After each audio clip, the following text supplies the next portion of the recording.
Patriarcas e Profetas, capítulo 31. O pecado de Nadab e Abiú.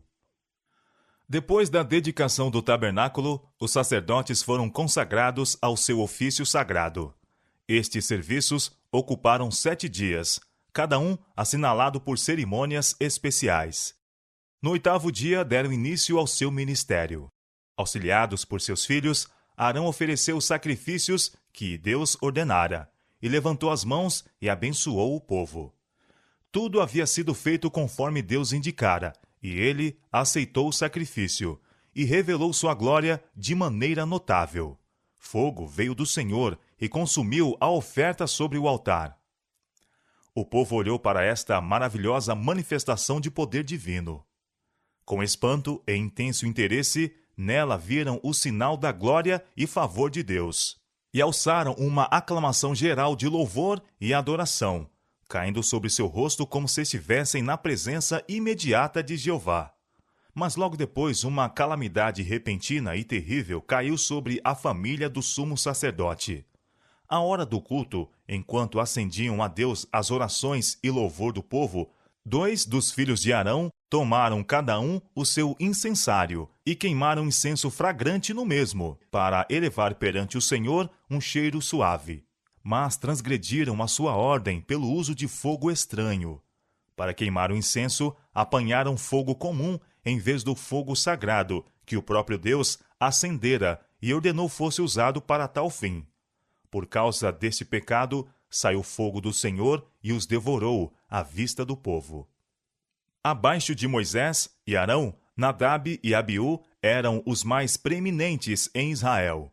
Tinham sido honrados de modo especial pelo Senhor, tendo-se-lhes permitido, juntamente com 70 anciãos, verem sua glória no monte.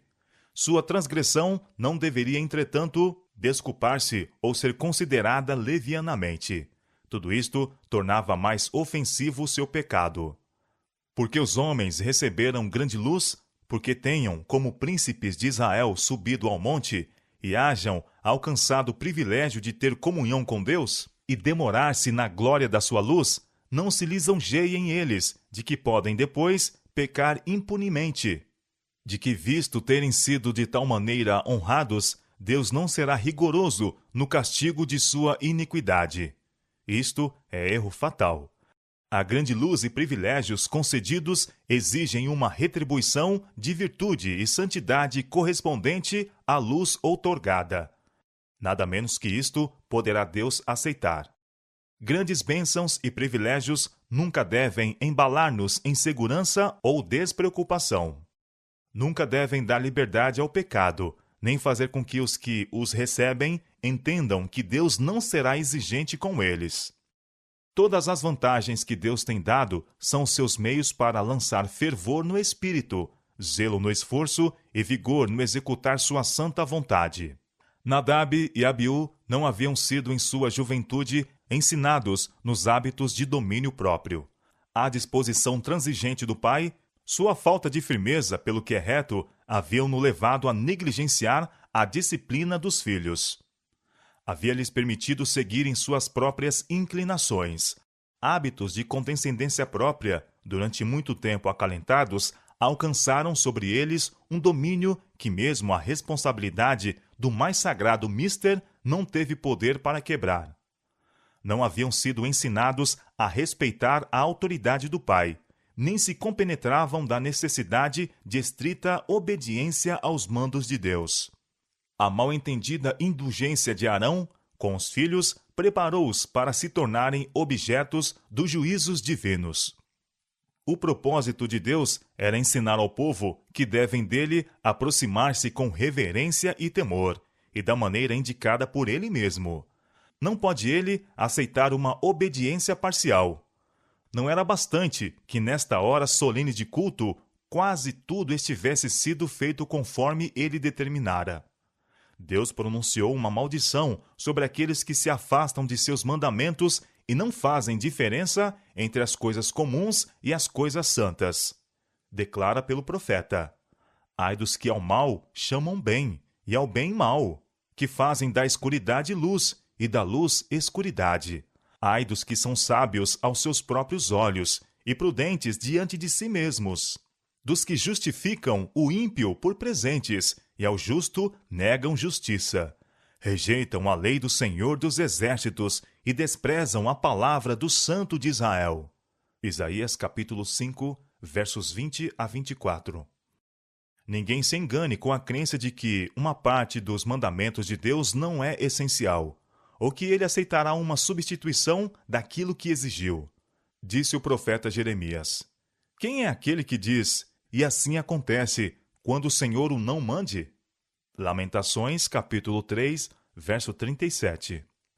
Deus não pôs em sua palavra ordem alguma a que os homens possam obedecer ou desobedecer à vontade e não sofrer as consequências.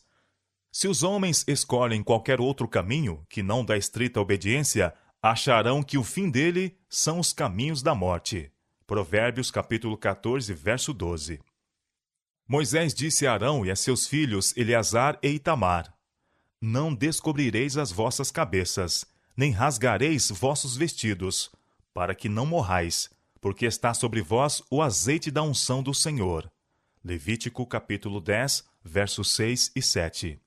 O grande chefe lembrou a seus irmãos as palavras de Deus: serei santificado naqueles que se cheguem a mim, e serei glorificado diante do povo. Arão ficou em silêncio. A morte de seus filhos, extirpados sem aviso e em tão terrível pecado que ele via agora ser o resultado de sua própria negligência ao dever, contorcia de angústia o coração do pai. Ele, porém, não deu expansão a seus sentimentos. Por manifestação alguma de pesar, devia ele parecer simpatizar com o pecado. A congregação não devia ser levada a murmurar contra Deus. O Senhor queria ensinar seu povo a reconhecer a justiça de seus corretivos, a fim de que outros viessem a temer. Havia em Israel aqueles a quem o aviso deste terrível juízo preservaria de contarem tanto com a paciência divina que, por sua vez, selassem enfim o próprio destino. A reprovação divina vem contra aquela falsa simpatia pelo pecador, a qual se esforça por lhe desculpar o pecado. O efeito do pecado é o amortecimento das percepções morais, de modo que o malfeitor não se compenetra da enormidade da transgressão, e sem o poder convincente do Espírito Santo, fica em cegueira parcial em relação ao seu pecado. Têm os servos de Cristo o dever de mostrar aos que assim erram o seu perigo.